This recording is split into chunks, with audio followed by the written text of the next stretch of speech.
नमस्कार, मैं हूं जल्पा क्षत्रिय और आप देख रहे हो राष्ट्र प्रथम। राष्ट्र की भक्ति करते हैं, किसी पक्ष की भक्ति नहीं। सत्य सत्य होता है और गलत गलत।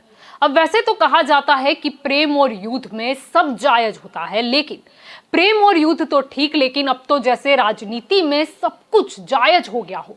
यानी कि सत्ता पाने के लिए दोस्त दुश्मन भी बन जाए और दुश्मन दोस्त भी बन जाता है। अब भले ही वर्ष 2022 चल रहा है, लेकिन सपने तो 2024 के देखे जा रहे हैं। जहां एक और भाजपा को विश्वास है 2024 में भी भव्य जीत का, तो दूसरी ओर विपक्ष कुछ कुछ समय के अंतराल में करता है एकजुट होने की कोशिश। अब वर्तमान स्थिति की ही बात करें तो नीतीश कुमार विपक्ष को एकजुट करने की कोशिश में जुटे हैं, लेकिन अब प्रश्न ये उठता है कि क्या बल्ब सूरज की रोशनी को ढक पाएगा? यानी कि नरेंद्र मोदी की जो मोदी लहर है उसमें रुकावट ला पाएंगे? अब भाजपा के सामने लड़ने क्या अलग अलग विचारधारा रखते पक्ष एक विचार से चुनाव में उतर पाएंगे? नीतीश के दिल्ली दौरे से पहले मीडिया ने लल्लन सिंह से सवाल किया कि देश के सभी राजनीतिक पार्टियों की महत्वाकांक्षा को कैसे पूरा करेंगे। इसे लेकर लल्लन सिंह ने यह कहा कि नीतीश कुमार इसी काम के लिए तो दिल्ली में है, ताकि तमाम उन पार्टियों को एक साथ एक मंच पर लाए जो भाजपा को हराना चाहती है। इसके बाद लल्लन ने यह भी कहा कि हर ताले की चाबी होती है तो विपक्ष एक मत क्यों नहीं होगा। अगर हम अपने मकसद में सफल हो गए तो फिर भाजपा को पटकनी देने में कोई मुश्किल नहीं आएगी, लेकिन इसके लिए सबसे पहले क्षेत्रीय पार्टियों की अपनी महत्वाकांक्षा छोड़नी होगी और तभी हम सफल भी हो पाएंगे। कांग्रेस को भी इस पर विचार करना होगा, जिन्हें कई राज्यों में क्षेत्रीय पार्टियों से मुकाबला करना पड़ता है। इसके बाद जदयू के राष्ट्रीय अध्यक्ष लल्लन सिंह ने आगे कहा कि नीतीश कुमार कभी भी प्रधानमंत्री पद के उम्मीदवार नहीं है। उनका मकसद बस इतना ही है कि सब लोग एक साथ आ जाए। यह तो हुई एक तरफ की बात, सामने भाजपा भी कैसे चुप रह जाती। आक्षेप होते हैं तो प्रति आक्षेप भी होते हैं। दूसरी तरफ भाजपा ने इस पर पलटवार करते हुए कहा कि अब कौन ताला चाबी रखता है, वो जमाना तो चला गया है। अब जमाना डिजिटल युग का आ गया है। देश की जनता ने प्रधानमंत्री मोदी जी को अपने दिल में बिठा रखा है। 2024 में एक बार फिर उन्हें प्रधानमंत्री पद पर बिठाने के लिए उस पर डिजिटल लॉक भी कर दिया गया है और इस बार देश की जनता रिकॉर्ड तोड़ सीटों से प्रधानमंत्री मोदी जी को जिताएगी। अब ऐसे तो भाजपा को बोलने की जरूरत नहीं है, क्योंकि सभी वाकिफ है भाजपा की डिजिटल ताकत से, प्रचार से और प्रसार से और राजनीतिक सूझबूझ और चाणक्य नीति से। भाजपा जैसी बड़ी राजनीतिक पार्टी के सामने क्षेत्रीय पार्टियों की लड़ाई जैसे वामन के सामने विराट जैसी होगी और उसका क्या परिणाम आएगा, ये प्रश्न का उत्तर तो भविष्य में वर्तमान बनकर सामने आ जाएगा। अब आगे बात करें तो नीतीश कुमार ने दिल्ली में कांग्रेस के पूर्व अध्यक्ष राहुल गांधी, आम आदमी पार्टी के संयोजक और दिल्ली के मुख्यमंत्री अरविंद केजरीवाल, वामपंथी नेताओं सीताराम येचुरी और डी राजा, समाजवादी पार्टी के संरक्षक मुलायम सिंह यादव और उनके बेटे अखिलेश यादव सहित कई विपक्षी नेताओं से मुलाकात की है। हर मुलाकात के बाद वह कहते रहते हैं कि इस भेंट का मकसद विपक्षी दलों को भाजपा के खिलाफ एकजुट करना है और विपक्ष की ओर से प्रधानमंत्री पद का उम्मीदवार बनने की उनकी कोई इच्छा नहीं है। हमारा निजी कोई चॉइस नहीं, हमारा बस एक ही चॉइस है कि सब मिलकर के अधिक से अधिक एकजुट हो जाएंगे तो अपने देश के हित में वो काम होगा। नेता कैसे चुना जाएगा? चुना जाएगा, आपस में बात करके चुन लेंगे, किसी को भी कोई दिक्कत नहीं, कोई दिक्कत नहीं। नीतीश जी, मैंने हमको नहीं चाहिए, अन्य जो भी चाहेंगे उसमें देख लिया जाएगा, कर लिया जाएगा। सर दो सवाल है, कांग्रेस की भूमिका क्या होगी और एक आप दिल्ली आए तो विपक्ष के नेताओं से मुलाकात की, हमारी बातचीत उनसे भी हो रही है और सब जो बात कर रहे हैं उन लोगों से भी हमारी बातचीत हुई है, बातचीत आगे भी होगी और अभी तो कई लोगों से बात हो ही गई, आगे भी कुछ और लोगों से सब कुछ हो जाएगा और तब जब जरूरत पड़ेगी तो एक साथ भी बैठेंगे, वो तो आगे की बात है। अब जब विपक्ष की एकजुटता की बात हो रही है तो मुख्यमंत्री ममता बनर्जी भी याद आ जाती है। पश्चिम बंगाल की मुख्यमंत्री ममता बनर्जी ने बृहस्पतिवार को कहा कि वह और पड़ोसी राज्य बिहार और झारखंड के उनके समकक्ष 2024 के लोकसभा चुनाव में भाजपा को सत्ता से बेदखल करने के लिए कई अन्य विपक्षी दलों के साथ हाथ मिलाएंगे। अपनी पार्टी के एक कार्यक्रम को संबोधित करते हुए तृणमूल कांग्रेस सुप्रीमो बनर्जी ने यह दावा किया है कि भाजपा अपने अहंकार और लोगों के गुस्से के कारण घोर पराजय का सामना करेगी। उन्होंने कहा कि मैं, नीतीश कुमार, हेमंत सोरेन और कई अन्य लोग 2024 में एक साथ आएंगे। सभी विपक्षी दल भाजपा को हराने के लिए हाथ मिलाएंगे। एक तरफ हम सब होंगे और दूसरी तरफ भाजपा का 300 सीटों का अहंकार उसकी नियति होगी। 2024 में खेला होबे। বাংলা থেকেই তৈরি হবে। এখন তো আমরা একসাথে, ওদিকে নীতিশজি আছে, ওদিকে অখিলেশ আছে, ওদিকে হেমন্ত আছে, ওদিকে আমি আছি, ওদিকে আমাদের বন্ধুরা আছে, সর্বত্র আছি আমরা, সব এক হয়ে যাবে দেখবেন। আর 275 না 80 আর 300 নিয়ে গল্প করে বেড়াচ্ছে তো। রাজীব গান্ধীর সময় 400 ছিল, তাও ধরে রাখতে পারেনি। আর এদের 300-র কাছাকাছি আছে তো। এই যে আমি 5টা রাজ্যের কথা বললাম, এখানেই 100টা ঘ্যাচাং ফু।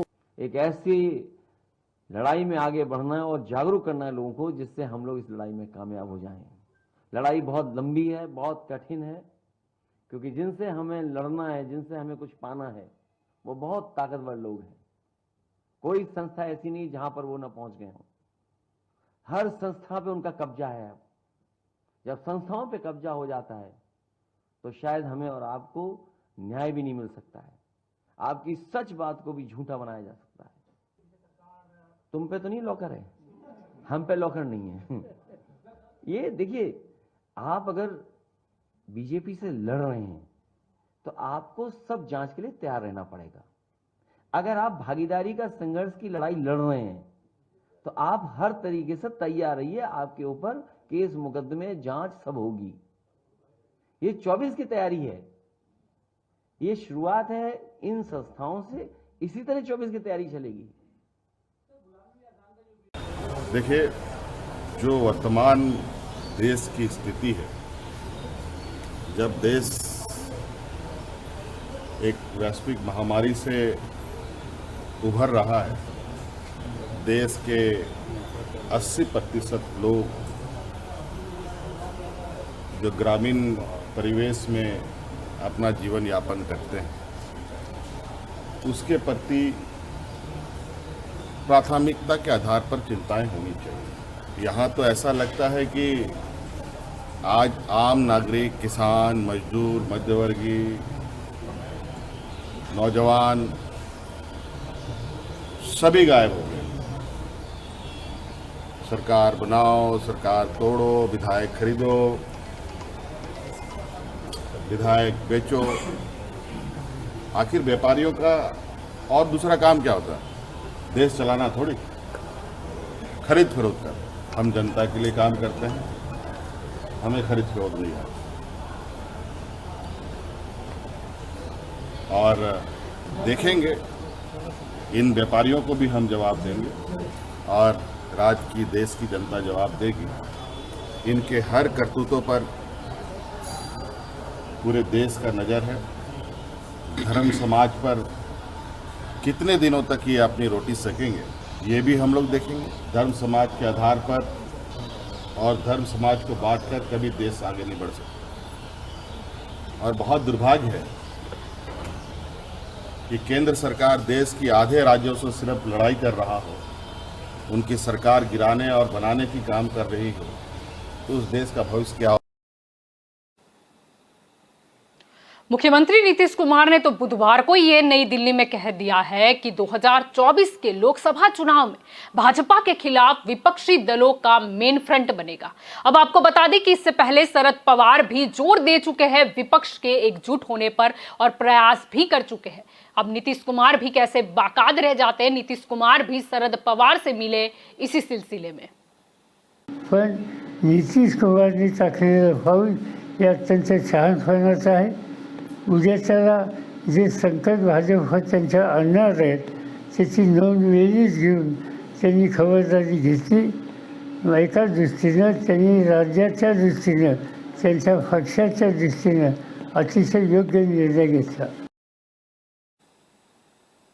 लेकिन इस बीच विषय ये भी है, प्रश्न ये भी है कि क्या कांग्रेस और आम आदमी पार्टी नीतीश के साथ खुलकर आएंगे? क्योंकि जहां एक और कांग्रेस को खोई हुई सत्ता में आना है, तो दूसरी ओर आम आदमी पार्टी को राष्ट्रीय पार्टी, बड़ी पार्टी के तौर पर 2024 में साबित होना है। अब ऐसे भी गौर करें तो एक और राहुल गांधी भारत जोड़ो यात्रा के मिशन पर है। हर एक व्यक्ति का, हर एक संगठन का ओपिनियन होता है।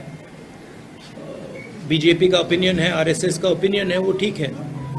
हमारे लिए ये यात्रा जनता से जुड़ने की यात्रा है, और जो नुकसान बीजेपी आरएसएस की विचारधारा ने देश का किया है, जो देश को बांटा है, नफरत फैलाई है, उसके खिलाफ हमने ये यात्रा निकाली। तो दूसरी ओर आम आदमी party make India number 1 campaign पर है। अभी इन्होंने दिल्ली में हमारी सरकार गिराने की कोशिश करी। सोचो इनकी हिम्मत। दिल्ली में हमारे 70 में से 62 सीट हमारी है। इन्होंने प्लानिंग बनाई, केजरीवाल के 40 एमएलए तोड़ेंगे। इन्होंने कहा 20-20 करोड़ रुपए में एमएलए खरीदेंगे। हमारे एमएलए को मिले ये लोग, एक एक एमएलए को मिले, बोले 20 करोड़ रुपए ले लो, केजरीवाल की पार्टी छोड़ दो, बीजेपी में आ जाओ, मंत्री भी बनाएंगे और 20 करोड़ भी देंगे। पर भाई साहब, हमारे सारे ईमानदार आदमी हैं, अच्छे लोग हैं, शरीफ लोग हैं, सबने आके मेरे को बता दिया 40 एमएलए तोड़ने थे इनको। 20-20 करोड़ के हिसाब से 800 करोड़ रुपए लेके आए थे ये। 800 करोड़ रुपए, बताओ जी कहां से आए 800 करोड़ रुपए? अब इन्होंने मध्य प्रदेश में सरकार तोड़ी। कितने एमएलए खरीदे वहां पे? फ्री में थोड़ी खरीदे। कोई कह रहा 50 करोड़ में खरीदे, कोई कह रहा 40 करोड़ में खरीदे। इन्होंने मध्य प्रदेश में सरकार तोड़ी, इन्होंने कर्नाटक में सरकार तोड़ी, इन्होंने गोवा में सरकार तोड़ी, इन्होंने असम में सरकार तोड़ी। 277 एमएलए खरीद चुके अभी तक ये। 277, 20-20 करोड़ रुपए के हिसाब से भी लगा लो, 6000 करोड़ रुपए इन्होंने एमएलए खरीदने में लगा दिए। ये पैसा कहां से आया जी? ये आपके टैक्स का पैसा है, ये जीएसटी का पैसा है, ये दूध दही के ऊपर टैक्स का पैसा है। हमारे पास किस चीज की कमी है? भगवान ने, ऊपर वाले ने भारत को सब कुछ दिया है। नदियां दी है, पहाड़ दिए हैं, खनिज पदार्थ दिए हैं, फसलें दी हैं, जड़ी बूटियां दी हैं, समुद्र दिया है, सब कुछ दिया है। फिर हम पीछे क्यों रह गए? तो दोस्तों, ये 75 साल में इन नेताओं और इन पार्टियों ने गंदी राजनीति करी है। राजनीति के सिवा कुछ नहीं करा, अपने घर भरने के सिवा कुछ नहीं करा। एक ही उम्मीद है, उसी के लिए निकला हूं मैं। दिल्ली से पूरे देश में जाऊंगा। 130 करोड़ लोगों को इकट्ठा करना है इस देश के। जिस दिन 130 करोड़ लोग इकट्ठे हो गए, भारत को दुनिया का नंबर 1 देश बनने से कोई नहीं रोक सकता। यानी कि एक तरफ हम देखें तो कांग्रेस है भारत जोड़ो यात्रा पर और आम आदमी पार्टी है मेक इंडिया नंबर 1 कैंपेन पर। यानी कि नेता साथ मिल तो लेते हैं, पर पार्टी का अभियान अलग अलग होता है। अब यह तो बात हुई कि क्षेत्रीय पार्टियां या विपक्ष के एकजुट होने के नीतीश कुमार के प्रयास की, लेकिन क्योंकि यह प्रयास आगे भी हो चुका है कि विपक्ष एक होकर भाजपा के सामने लड़े, तो फिर भाजपा भी कैसे पीछे हटे? भाजपा के राष्ट्रीय अध्यक्ष जेपी नड्डा अहमदाबाद के कार्यक्रम में पहले ही उनके मत क्षेत्रीय पार्टियां क्या है ये बता चुके हैं। आज क्षेत्रवाद और परिवारवाद सबसे बड़ा देश के लिए चैलेंज है, और मैं ऑपोजिशन पार्टियों को भी कहता हूं, रास्ता सूत्र देता हूं, समझना हो तो समझो। आप देखिए, आज देश में भारतीय जनता पार्टी को छोड़कर कोई राष्ट्रीय पार्टी नहीं रह गई है, कोई नहीं रह गई, और मैं जिम्मेवारी के साथ कह रहा हूं। आप देखिए, पहले देश में क्षेत्रीय पार्टियां आई और धीरे धीरे क्षेत्रीय पार्टियां परिवार की पार्टियों में परिवर्तित हो गई। जम्मू कश्मीर में भारतीय जनता पार्टी है, लड़ किससे रही है? नेशनल कॉन्फ्रेंस, पहले क्षेत्रीय पार्टी थी, बाद में परिवार की पार्टी बन गई। पीडीपी पहले क्षेत्रीय पार्टी थी, परिवार की पार्टी बन गई। पंजाब में संयुक्त शिरोमणि अकाली दल किसकी पार्टी है? परिवार की पार्टी है। पहले क्षेत्र की पार्टी बनी है, परिवार की पार्टी बन गई। हरियाणा में आइए आप, ये लोकदल, अभय चौटाला, अजय चौटाला जो भी बोले, क्षेत्र की पार्टी है, परिवार की पार्टी। उत्तर प्रदेश में हमारी टक्कर किससे हुई? समाजवादी पार्टी से। किसकी पार्टी है? क्षेत्र की पार्टी है, परिवार की पार्टी है। बिहार में हमारी टक्कर किससे हुई? आरजेडी लालू से हुई। किसकी पार्टी है? पहले क्षेत्र की पार्टी थी, अब परिवार की पार्टी बन गई। झारखंड मुक्ति मोर्चा, झारखंड में किसके साथ लड़ाई हुई? हेमंत सोरेन के साथ, शिबू सोरेन के साथ। कौन सी पार्टी है? क्षेत्र की पार्टी है, अब परिवार की पार्टी बन गई है। बंगाल में हमारी लड़ाई हुई, किससे हुई? टीएमसी से। किसकी पार्टी है? पहले क्षेत्र की पार्टी, अब परिवार की पार्टी बन गई। आप बीजू जनता दल पर आइए, एक व्यक्ति की पार्टी। आप आंध्र प्रदेश में आइए, जगन मोहन रेड्डी की पार्टी। किसकी पार्टी है? वाईएसआर की पार्टी। पहले क्षेत्र की पार्टी, अब परिवार की पार्टी। तेलंगाना में आइए, किसकी पार्टी है? चंद्रशेखर राव की पार्टी है। तेलंगाना राज्य समिति की पार्टी है, टीआरएस है। किसकी पार्टी है? क्षेत्र की पार्टी है, परिवार की पार्टी बन गई। तमिलनाडु में डीएमके क्या है? परिवार की पार्टी है, क्षेत्र की पार्टी थी। महाराष्ट्र में क्या है? हमारी एनसीपी और शिवसेना क्या है? पहले ये क्षेत्र की पार्टी थी, विचार की पार्टी थी, अब ये परिवार की पार्टी हो गई। आप सारे देश में देखेंगे, और इंडियन नेशनल कांग्रेस के बारे में भी मैं बोल दूं, न तो ये इंडियन रह गई है, न ये नेशनल रह गई है, और न ही ये पार्टी रह गई है, ये भाई बहन की पार्टी हो गई है। ये भी हमको याद रखना है। ये तो भाई बहन की पार्टी हो गई है। G23 फलाना ढमकाना शब्दावली आप देखिए, यानी पार्टी में विचार विरोध रखना यानी पार्टी विरोधी हो जाना। और नेशनल कहां रह गए? 2 स्टेटों में सीमित है, और आपका आशीर्वाद रहेगा तो वहां भी कमल खिलेगा। इस बात को हमको याद रखना चाहिए।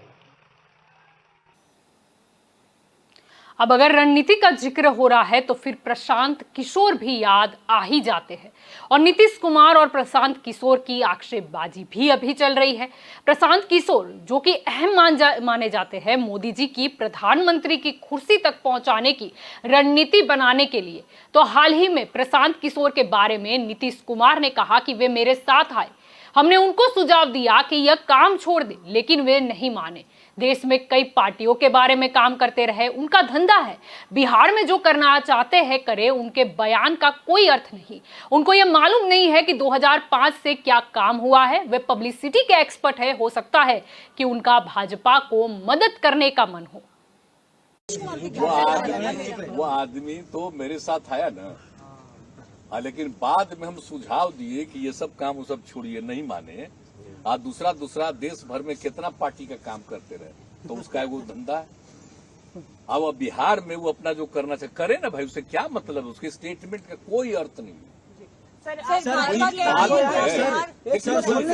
एक बात जान लीजिए, आप उसके बोल रहे हैं उनके बारे में, तो उनको पता है, कुछ एबीसी मालूम है 2005 से क्या काम हुआ है। तो हाँ, ये लोग को मालूम है अपना पब्लिसिटी लेने का, स्टेटमेंट देने का और कहने का, ये सब का एक्सपर्ट है, वही सब अंड बोलते रहता है।